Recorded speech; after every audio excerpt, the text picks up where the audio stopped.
தமிழக அமைச்சர்கள் வீட்லேயும் நடக்குது. அப்போ தமிழக அமைச்சரோட போக்கு எப்படி இருக்குது? அது ரைடு நடத்துறாங்க அப்படின்னா, அங்கே ஒரு நீங்கள் சொன்ன மாதிரி ஒரு பிரச்சனை இல்லாமல் அங்கே பண்ண மாட்டாங்க. தமிழக அமைச்சரே வீட்லேயே நடக்குது அது.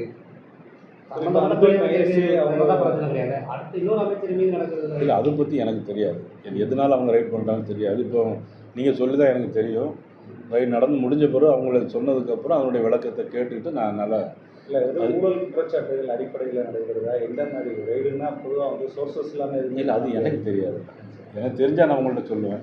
தெரியாத விஷயத்திற்கு நான் அவங்கள்ட்ட சொல்லிட்டு இருக்கிறதுல தமிழக வெற்றிக்கழக சார்பில் வந்து பாஜகவோட கூட்டணி இல்லை அப்படின்னு சொல்லியிருக்காங்க. அதாவது ஒரு கட்சியினுடைய தலைவர் கூட்டணி வைத்துக்கிறதும் வைக்காததும் வந்து அவருடைய சொந்த விருப்பம். அது என்னுடைய பொறுத்தவரை என்னுடைய விருப்பம் எதுனாக்கி இன்றைக்கி தமிழ்நாட்டில் நடைபெறுகிற அந்த ஆட்சி வந்து இது மக்களுக்கு எதிரான ஆட்சின்னு தான் நான் சொல்லுவேன். இந்த ஆட்சியை அகற்றணும் அப்படின்னாக்கி எல்லாரும் ஓரணியில் சேர்ந்தால் அதனுடைய வாய்ப்புகள் அதிகமாக இருக்கும். அதனுடைய அடிப்படையில் நாட்டு மக்களின் நலன் கருதி அந்தந்த கட்சித் தலைவர் அவர்கள் முடிவு எடுக்க வேண்டுமே தவிர அவர்கள் எடுத்திருக்க முடிவுக்கு நான் எந்த கருத்தும் சொல்ல முடியாது.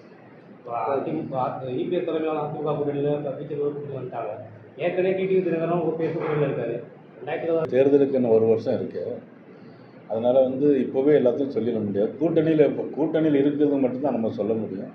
அது ஒரு பேச்சுவார்த்தை நடக்கும்போது யார் யாருக்கு எந்தெந்த தொகுதி எத்தனை சீட்டு அப்படிங்கிறத அந்த தேர்தல் கூட்டணி ஆரம்பித்தவங்க தான் நம்ம சொல்லிடுவோம். அதுக்குள்ள நீங்கள் ரொம்ப அவசரமாக இருக்கிறீங்க, கொஞ்சம் பொறுமையாக இருங்க, பார்த்துக்கிட்டு இப்போ தமிழக முதல்வர் வந்து 2026 36 நாங்கள் தான் திமுக தான் வேணும் அப்படின்ற மாதிரி ஒரு பேட்டி கொடுத்துருக்காரு செய்தியாளர் சந்திப்பில். இல்லை, அது அப்படித்தான். அது என்னென்னா சொல்கிறதுக்கு எல்லாருக்குமே சுதந்திரம் இருக்குது. ஆனால் அதை தீர்மானிக்க வேண்டியது மக்கள் தான். இதுக்கு முன்னால் இப்படி தான் ஒரு தடவை காங்கிரஸ் கட்சியும் திமுகவும் சமமாக போட்டியிட்டாங்க. அப்போ போட்டியிடும்போது என்ன சொன்னாங்கன்னா, யார் முதலமைச்சர் அப்படிங்கிறதுல அதில் ஒரு அவங்களுக்குள்ள போட்டி இருந்துச்சு. திமுகவில் இருக்கிறதா காங்கிரஸில் இருக்கிறதாங்கிற போட்டிலாம் இருந்துச்சு.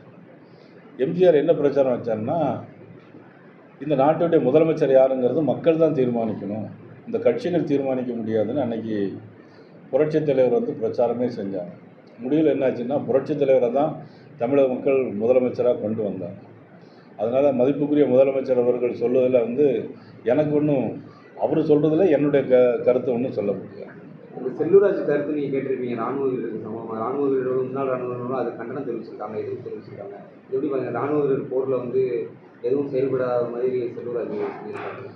அதாவது இன்றைக்கி இந்தியாவை பாதுகாக்கிறது வந்து நம்ம இராணுவம். அவர்களை வந்து நம்ம எந்த விதத்திலையும் குறை சொல்லுங்கிறது கூடாது. செல்லூராஜ் சொன்னது என்ன அது நீங்கள் தான் பார்த்துக்கணும். பொதுத் தேர்வு ரிசல்ட் 10th பொதுத் தேர்வு ரிசல்ட் வந்துருக்கு. அது முடிஞ்ச அளவுக்கு தமிழகத்தில் அனைத்துமான தேர்ச்சி இருந்துச்சு. அப்போதுமான அளவுக்கு இருக்கா? இல்லை, அதாவது பரீட்சை எழுதி வெற்றி பெற்றவர்கள் இது அது சம்பந்தமான கேள்வி. இதில் போதுமானதா இல்லையாங்கிறது எப்படி நம்ம சொல்ல முடியும்? இப்போ வந்து பரீட்சை எழுதியிருக்காங்க, அதிக மதிப்பெண் பெற்றால் வெற்றி பெற்றிருப்பாங்க. இதுக்கு வந்து நம்ம என்ன பதில் சொல்ல முடியுது? இல்லை, தேசிய கல்வி திட்டம் அமலுக்கு கொண்டு வரன்றப்ப வந்து தமிழகத்தில் வந்து கல்வி வந்து என்ன மாதிரி இருக்கு? தேசிய கல்விக் கொள்கை, அதான் தேசிய கல்விக் கொள்கையில் ஏற்கனவே இருக்க ஆங்கிலம் தமிழ் போக 3வது ஒரு மொழி எடுத்துக்கிடலாம் அப்படிங்கிற மாதிரி ஒரு கருத்து இருக்குது. அதில் 3வது மொழி வந்து ஹிந்தி தான் எடுக்கணுங்கிற கட்டாயம் இல்லை. தெலுங்கு எடுக்கலாம், மலையாளம் எடுக்கலாம், கன்னடம் எடுக்கலாம், எந்த மொழி வேணாலும் எடுக்கலான்னு தான் இருக்குது.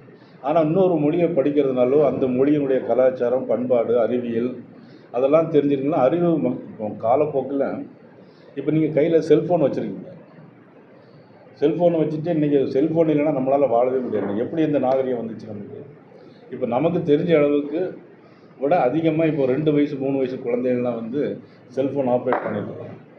அதனால் நாளுக்கு நாள் அறிவியல் வளர்ச்சியும் எல்லா முதிர்ச்சியும் வந்து நாளுக்கு நாள் வளர்ந்து கொண்டே இருக்குது. அதனால் வந்து நம்ம வந்து மாணவர்களுக்கு கல்வி தரத்தை உயர்த்துவதில் வந்து எந்த விதமான குறைபாடு இருக்கக்கூடாது. அமித்ஷா சார் சென்னை வந்திருந்தப்போ வந்து ஓபிஎஸ்ஸை கூப்பிடல அப்படின்னு வருத்தம் அப்படின்னு சொல்லி ஓபிஎஸ் சரியாக செஞ்சுருக்காரு. எங்கள் கூப்பிடாது வருத்தமாக இருக்குது அப்படின்னு சொல்லியிருக்காரு. அமைச்சர் பார்க்கணும், எங்கள் கூட்டணியில் இருக்காரு. இல்லை, அன்னைக்கு அவர் கூட்டணியில் இருக்கிறாரு, அதில் ஒன்றும் சந்தேகம் இல்லை. ஏன்னா அன்னைக்கு உள்ள சூழ்நிலை வந்து அவங்க பேச்சுவார்த்தைக்கு வந்துடுவோம். அவர் வந்தது வேறு விஷயம். அதுக்கப்புறம் ஒரு நண்பருடைய வீட்டுக்கு போனாங்க. அதுக்கு பிறகு இதை வந்ததுனால இதை பேசி முடித்தாங்க. அதனால் ஏற்கனவே இருக்கிறாரில்ல, அதனால் அவங்கள கூட்டணியில் நம்ம பேசணுங்கிற அவசியம் இல்லை. இப்போ இருவருமே கூட்டணியில் இருக்காங்க. இப்போ இபிஎஸ் இருக்காங்க, ஓபிஎஸும் கூட்டணியில் தான் இருக்காங்க. இருக்கிறாங்க அதிமுக உட்கட்சி பிரச்சனைகள் நிறைய இருக்குது. இப்போ இன்னைக்கு உள்ள சூழ்நிலைக்கு வந்து இபிஎஸ் தான் கட்சியினுடைய பொதுச் செயலாளராக இருக்காங்க. அது முடிந்த பிறகு நம்ம அதை பற்றி பேசிக்கலாம். பாஜக இருக்கிற வரைக்கும் அதிமுக இணைய வாய்ப்புகள் சொல்லி திருமாவளவன் சொல்லியிருக்காரு. அந்த மாதிரி பாஜகவுக்கு இந்த கட்சி இருந்தால் நாங்கள் கூட்டணியில் இணைய மாட்டோம், அப்படியே நிலைப்பாடு அப்படி இந்த கட்சி.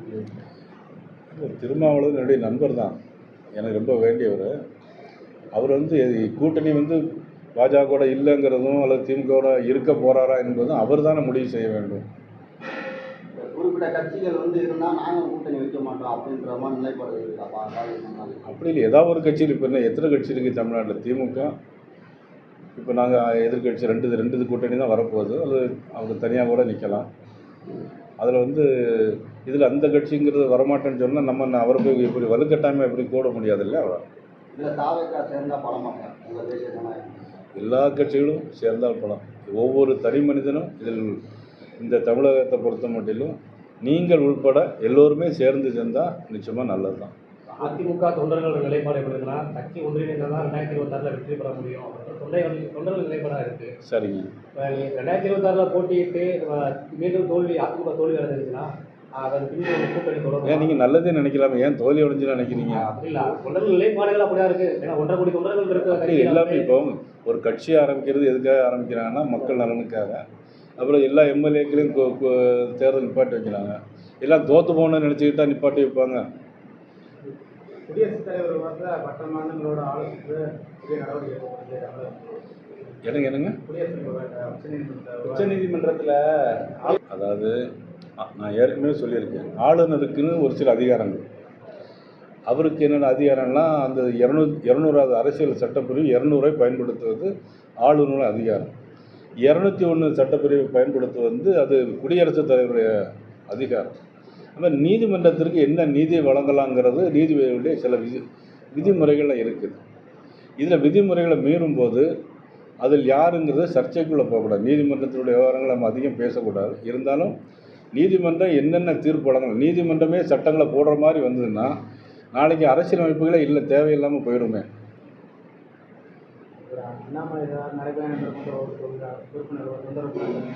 ஆமாம், கட்சி ஏற்கனவே வளர்ந்துருச்சு. அடுத்த தேர்தலை இது பண்ணி நாங்கள் வந்து சட்டமன்ற உறுப்பினராக போனோம், ஆளுங்கட்சியாக கொண்டு வரணும். கட்சி வளர்ந்துருச்சு. பாஜகவோட பாலிசி வந்து இப்போ தமிழகத்தில் வந்து கரெக்டாக வருமா? இது வரைக்கும் வந்து என்னென்னா எல்லா இதுலேயும் கூட்டணி கட்சின்னா துணை முதல்வர் அப்படின்ற ஒரு பிரின்சிபலோடவே இருந்தது.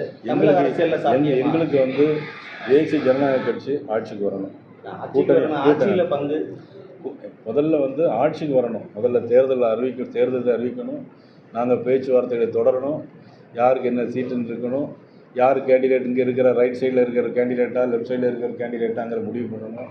மக்கள் ஓட்டு போடணும், ஜெயிக்கணும். இவ்வளோ வேலைகள் இருக்குது. கொஞ்சம் அவசரப்படுறீங்க, பொறுத்து பாருங்கள். இல்லை பெரும்பான்மை கிடைச்சிருக்கும் பட்சத்தில் ஏன் நீங்கள் அவசரப்படுறீங்க? பொறுத்துன்னு பாருங்கள். பொறுத்து பெரும்பான்மை கிடைக்கின்ற பட்சத்தில் என்ன மாதிரி நீதி கிடைச்ச நக்கீரருக்கே நீதி கிடைச்ச மண் தானே மதுரை மண். 2026 மட்டுமல்ல 33, 36 கேட்டாங்க.